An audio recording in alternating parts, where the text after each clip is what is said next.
Assalamualaikum warahmatullahi wabarakatuh. Perkenalkan nama saya Put Pamela, jurusan Bimbingan Konseling dari Universitas Riau Kepulauan Batam. Jadi di sini saya sedang mata kuliah psikologi abnormal yang diampu oleh Bu Junior Samarpo MPSI. Jadi di sini saya akan menjelaskan tentang paradigma psikologi dalam psikopatologi. Di sini tuh ada 5, yaitu yang pertama ada paradigma biologis, yang kedua ada psikoanalitik, dan yang ketiga ada humanistik, keempat ada biologi, dan yang terakhir ada kognitif. Baiklah, di sini yang pertama ada paradigma biologis. Paradigma biologis ini merupakan gangguan mental yang disebabkan oleh proses biologis atau proses gen, di mana di sini gangguan mental itu diturunkan oleh keturunan dari kita ataupun orang tua kita. Misalnya nih, orang tua kita nih punya gangguan kecemasan, dan itu juga besar kemungkinan kita juga mempunyai gangguan kecemasan tersebut. Jadi salah satu contoh dari paradigma biologis ini yaitu psikosomatik. Psikosomatik ini merupakan gangguan fisik yang timbul dan dipengaruhi oleh pikiran kita sendiri atau pikiran negatif kita sendiri. Tapi dia tanpa penyakit fisik itu nggak jelas gitu, kayak dia sakit tapi dia nggak sakit, gimana ya? Misalnya nih salah satu contohnya, ada anak yang mau pergi sekolah tapi dia takut, dia ada sakit perut karena dia belum ngerjain tugas, dan dia izin ke orang tuanya kalau misalnya dia tuh sakit. Jadi setelah diizinkan, sakit perutnya tuh hilang. Jadi rasa sakit yang dia timbulkan itu dikarenakan pikiran dia, kenapa nih? Disebabkan oleh pikiran dia yang negatif, maka menimbulkan kecemasan dan dia juga bakal sakit perut gitu. Jadi pikiran psikosomatik ini merupakan, dia awalnya tuh dari pikiran tapi malah kena fisik gitu. Baiklah, yang kedua ini adalah paradigma psikoanalitik. Paradigma psikoanalitik ini berasal dari Sigmund Freud, dan juga Sigmund ini membicarakan tentang struktur perkembangan dan dinamika kepribadian. Jadi pada paradigma ini dia berfokus kepada alam bawah sadar kita, dan juga ada sangkut pautnya dengan masa kecil kita. Jadi apapun yang sudah terjadi di masa sekarang ini, sifat kita yang gimana itu pasti semua itu ada hubungannya dengan masa kecil kita yang lalu gitu. Kita tuh gimana sih gitu. Baiklah, kita sudah memasuki struktur kepribadian dari psikoanalitik, yaitu ada 3 bagian, ada id, ego, dan superego. Yang pertama ada id, yaitu nafsu, naluri, insting, ataupun apa yang kita inginkan itu adalah masuk ke bagian id. Jadi di id ini seorang belum bisa membedakan mana yang baik dan mana yang benar. Jadi dari sifat tersebut muncullah ego. Yang kedua ada ego. Ego ini adalah realita, yang mana di id itu kita belum bisa menanggapi realita. Di ego ini kita sudah tahu realita itu gimana gitu lah, dari dalam situasi tertentu. Jadi di contohnya tuh kalau misalnya itu kayak tuh kayak pengen banget suatu barang gitu, tapi di egonya nih balik lagi ke realitanya, kita tuh nggak mampu buat beli barang tersebut gitu. Jadi yang ketiganya ada superego. Superego ini adalah moral, etika dari suatu kepribadian kita, dan juga ada aturan, norma, dan sosial di sana. Jadi tadi yang itu dia pengen barang, dan di ego dia tahu dia mampu buat beli, dan di super ego ini dia mikir nih, saya mau nyuri atau enggak gitu. Kalau misalnya dia super egonya tinggi, berarti dia mikir, oh kalau misalnya aku nyuri aku pasti bakal dipenjara. Sedangkan kalau misalnya dia punya super ego yang rendah, dia bakal nyuri tuh barang gitu. Dan super ego ini muncul pada kita pada saat umur 5 tahun. Jadi super ego ini tidak bisa diterapkan pada anak di bawah umur 5 tahun. Baiklah, kita sudah masuk di bagian kedua, yaitu dari psikoanalitik, yaitu perkembangan kepribadian. Jadi di perkembangan kepribadian ini ada perkembangan psikoseksual dari Sigmund Freud, ada 5. Yang pertama ada fase oral, yang kedua anal, palik, laten, dan genital. Jadi ada 5. Jadi yang pertama adalah fase oral. Fase oral ini terjadi pada anak umur 0 sampai 1 tahun. Pada tahap ini kepuasan bayi itu berada di mulutnya gitu. Jadi bayi itu suka memasukkan apapun itu ke dalam mulutnya. Karena kepuasan itu terdapat di mulutnya. Jadi bagi kita yang kayak punya kebiasaan kayak menggigit pensil, gigit pipet, gigit apapun itu dan suka ngunyah permen karet, itu mungkin di masa lalunya, di masa kecilnya, masa oralnya ini entah dia kurang terpenuhi ataupun sudah berlebihan terpenuhi. Mungkin bermasalahnya tuh di sini kayak orang-orang yang suka gigit-gigit kuku gitu. Itu mungkin masalah oralnya itu mungkin agak bermasalah di sini. Karena di mana pada masa oral ini masa bayi yang memuaskan kepuasan itu lewat mulutnya gitu. Mungkin jadi kalau seseorang yang um, belum puas gitu pada masa ini pas masa kecil, mungkin dia bakal gitu mempunyai kebiasaan kayak menggigit kuku, menggigit pensil dan lain sebagainya. Lalu yang kedua ini ada tahap anal. Anal ini terjadi pada anak umur 1 sampai 3 tahun. Yang awalnya fase oral itu apa? Masa kesenangan itu di mulut, ini ke belakang, ke dubur ataupun ke alat kelamin. Dan ini disinilah anak mulai belajar tentang toilet training. Anak mulai belajar gimana caranya menahan air besar dan air kecil, dan gimana sih caranya buang air di tempatnya. Baiklah, lalu yang ketiga ada fase palik. Fase palik ini dimulai dari anak umur 3 sampai 6 tahun. Di masa ini anak sudah mulai tertarik dengan alat jenis kelaminnya sendiri, seperti lelaki dan perempuan, kayak mulai mulai megang-megang gitu, kayak ini apa sih gitu. Dan juga anak mulai memusuhi orang tua sejenisnya, kayak misalnya anak perempuan lebih ingin perhatian lebih dari seorang ayahnya, sedangkan anak laki-laki pengen diperhatikan lebih oleh ibunya gitu. Jadi selanjutnya yaitu laten. Laten ini terjadi pada anak umur 6 sampai 12 tahun. Jadi pada tahap ini di mana saat energi seksual anak itu mulai berpaling ke aktivitas seksual lainnya seperti belajar, anak mulai fokus pada hobinya dan juga hubungan sosialnya. Jadi pada tahap ini anak-anak tuh mulai masuk sekolah dan mulai peduli dengan kepada sesama temannya gitu. Yang tadi sifat super ego anak tuh mulai nampak gitu, dan energi seksualnya ditekan di proses ini. Anak juga sudah mulai peduli dengan hubungan pertemanan sebayanya dan juga berfokus pada hobinya. Dan jika dari fase laten ini tidak dijalankan dengan sebaik mungkin, maka dapat mengakibatkan ketidakdewasaan seumur hidup. Jadi dia nggak merasa dewasa gitu. Baiklah, yang terakhir adalah fase genital. Genital ini dimulai dari umur 12 tahun sampai ke atas, sampai dia dewasa. Jadi pada tahap ini individu mulai mengembangkan minat seksualnya pada lawan jenis gitu. Jadi tahap ini dimulai dari masa berputar sampai ke depannya gitu. Jadi pada fase ini anak mulai berpartisipasi dalam kegiatan kelompok, sudah lalu menyiapkan karirnya, cinta lawan jenis, dan juga perkawinan dan membentuk suatu keluarga.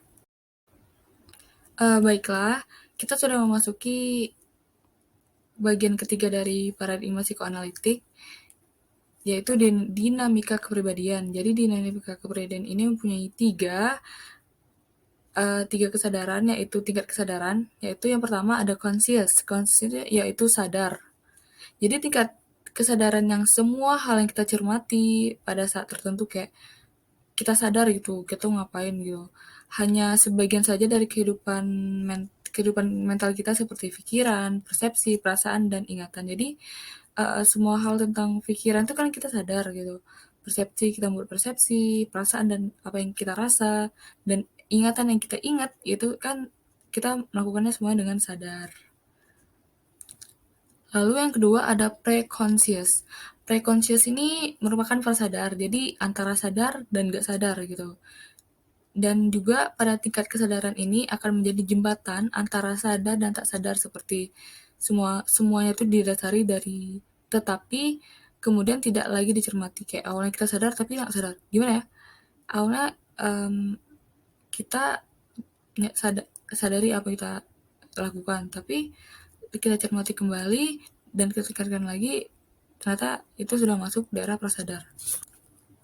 Lalu yang ketiga, kita masuk unconscious. Unconscious itu adalah tak sadar. Jadi, semua dorongan, kehendak, atau insting yang berada di luar kesadaran, namun memengaruhi hampir semua kata-kata, perasaan, atau tindakan kita, seperti pengalaman-pengalaman traumatik kita di masa lalu.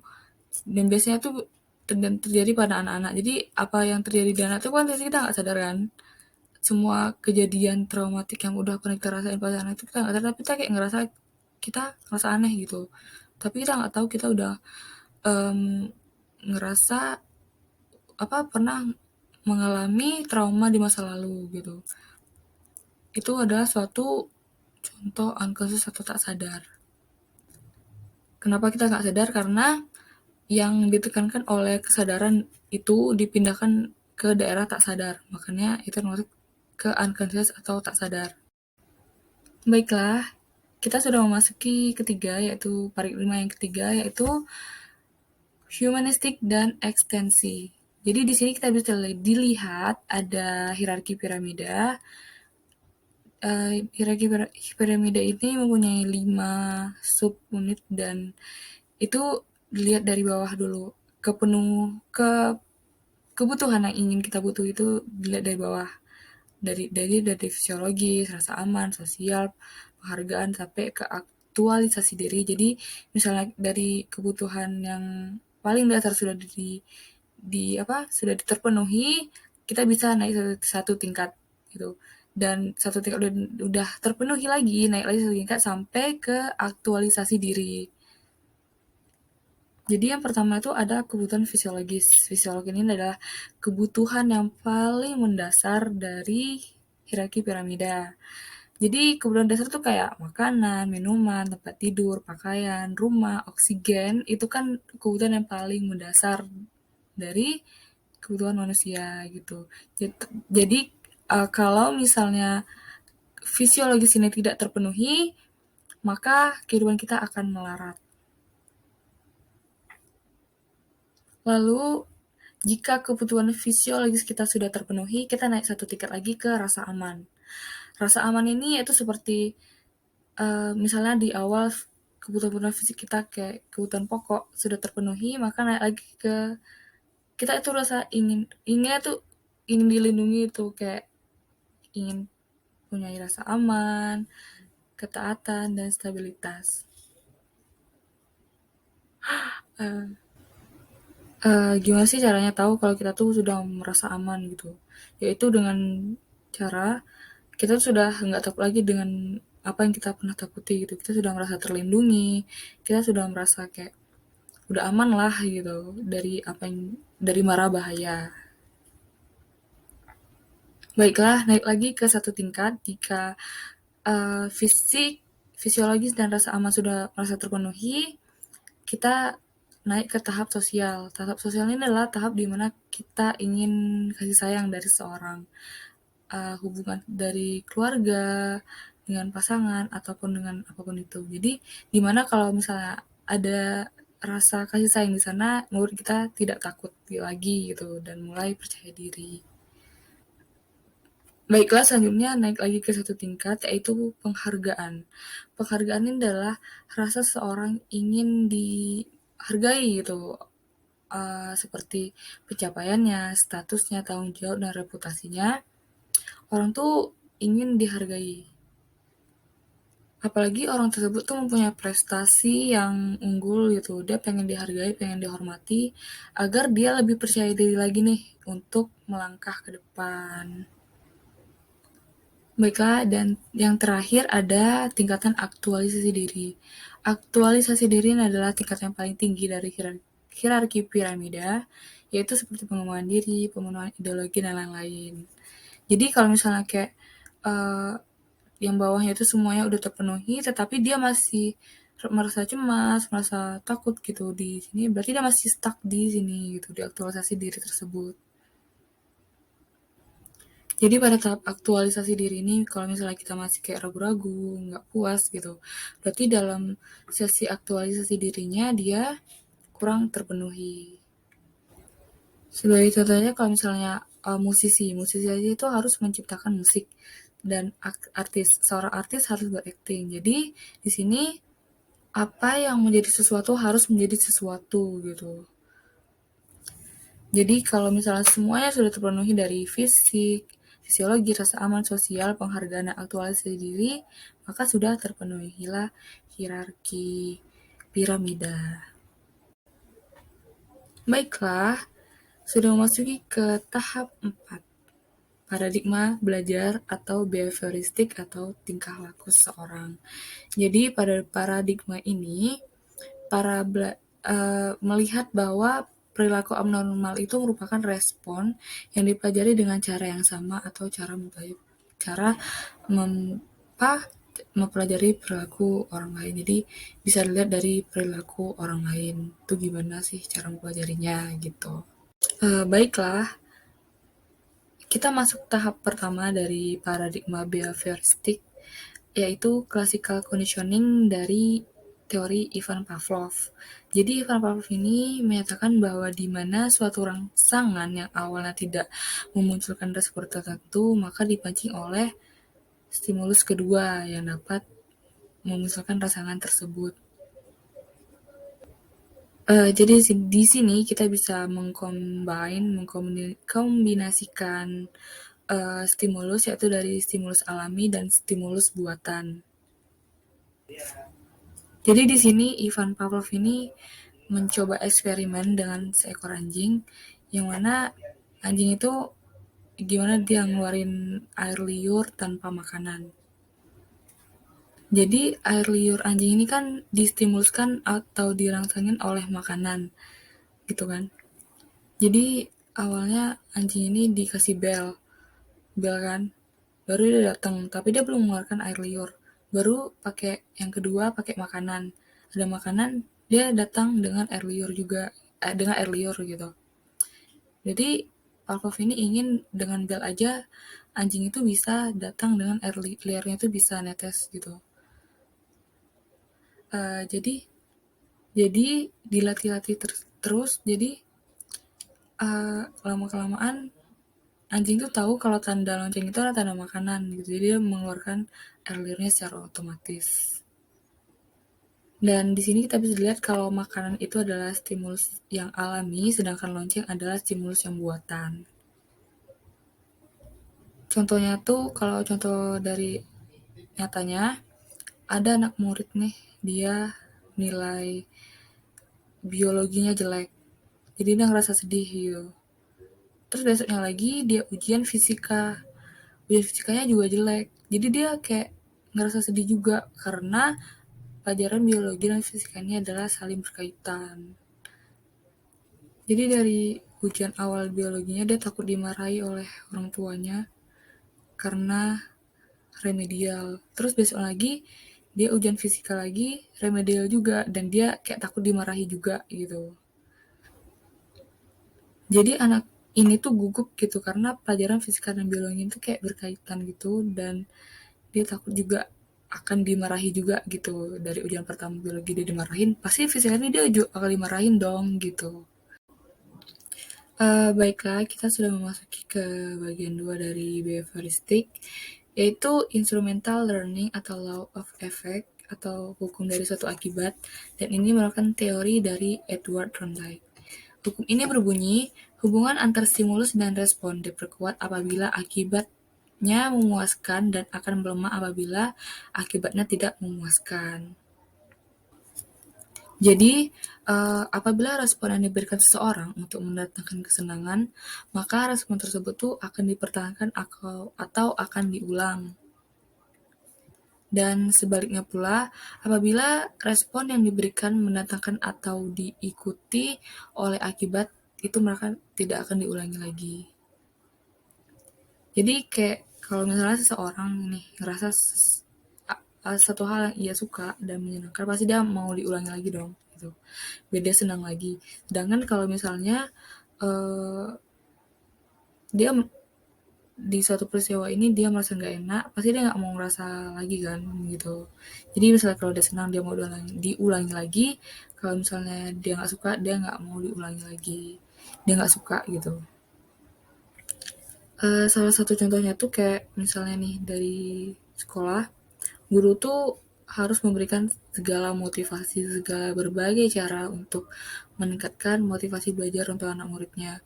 Kayak misalnya walaupun anak murid itu salah gitu, tapi jangan diejekin, jangan kayak kenapa kamu jawab seperti itu, tapi harus di kayak ya bagus kamu menjawabnya, termasuk sudah berani untuk berbicara dan berani untuk berpendapat gitu, jangan malah dijelek-jelekin tetapi dipuji gitu biar dia mau berpendapat lagi ke depannya.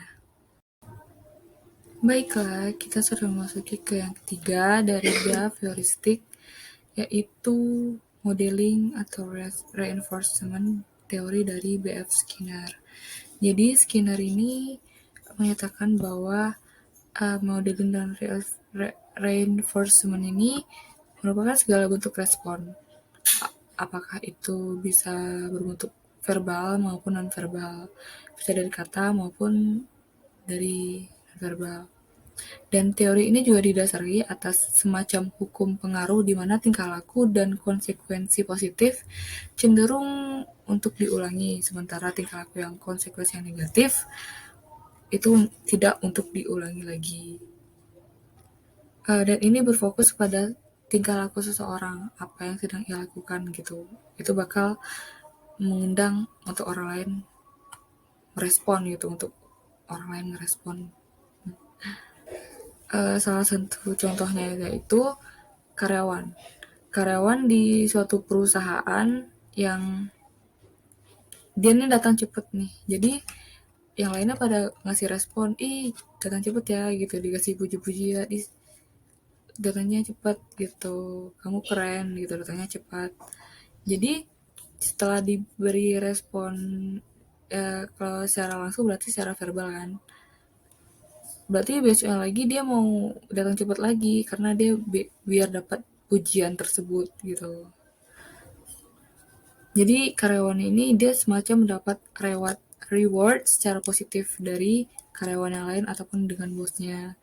Bisa jadi uh, itu menjadi suatu semangat dia buat pergi kerja lebih cepat lagi atau datangnya cepet gitu ke kantornya daripada yang lain. Jadi dia tuh dijuluki anak rajin kayak gitu. Itulah suatu reward untuk dia.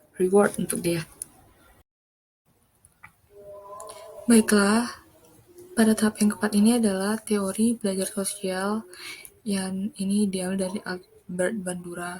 Jadi si Albert ini menyatakan bahwa perilaku manusia mempunyai interaksi timbal balik yang berkesinambungan antara kognitif, perilaku, dan pengaruh lingkungan.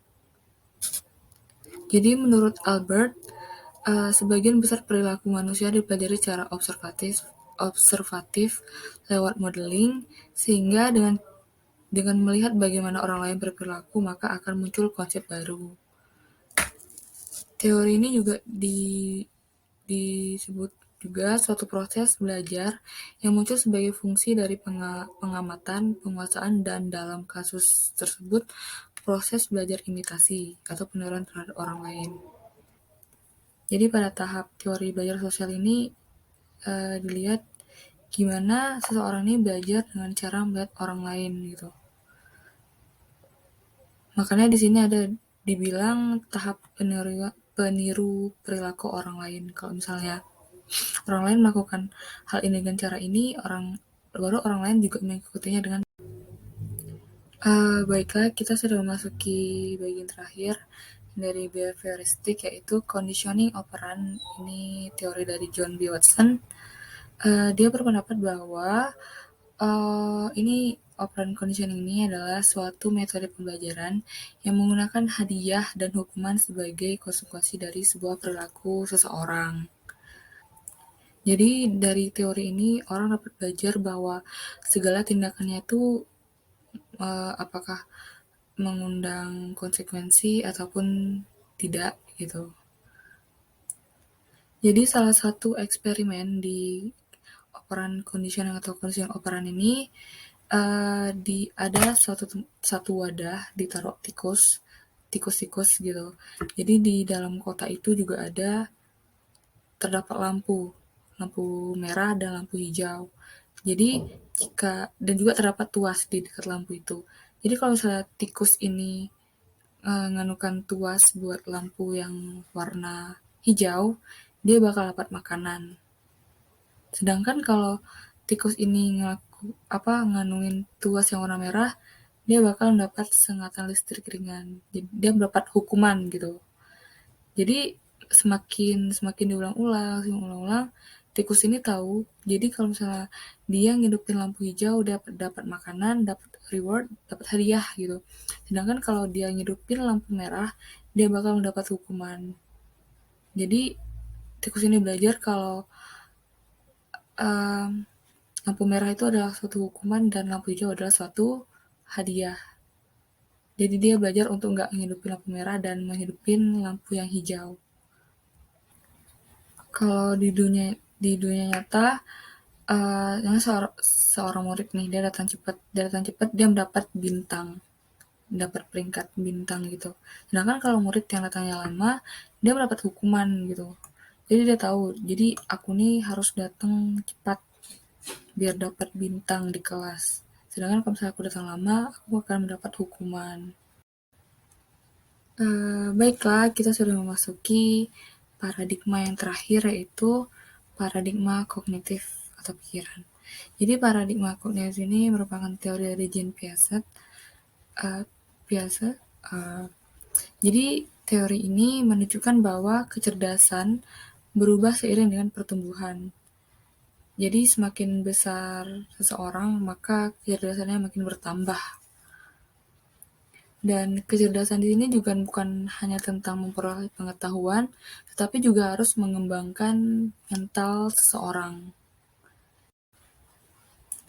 Jadi dari tahap paradigma kognitif ini terdapat 4 tahapan yang harus dipahami, yaitu yang pertama ada tahap sensori motor, yaitu dimulai saat anak umur 0 sampai 2 tahun. Dan pada tahap sensori motor ini adalah di mana anak bertindak berdasarkan tindakannya dan dilakukan selangkah demi selangkah, jadi bertahap gitu.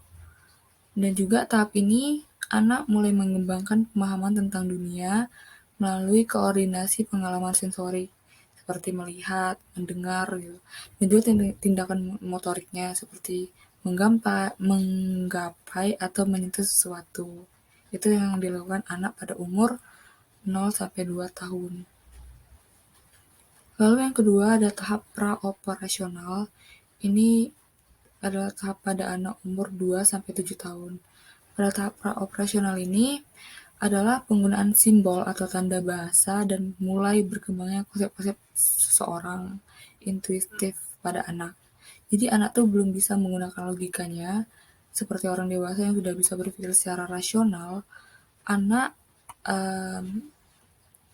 di sini belum bisa berpikir secara logis seperti orang dewasa, seperti menggabungkan atau memisahkan suatu ide pikiran, dan mereka belum bisa benar-benar logis seperti orang dewasa, belum bisa berpikir secara logis. Lalu yang ketiga ada tahap operasional konkret.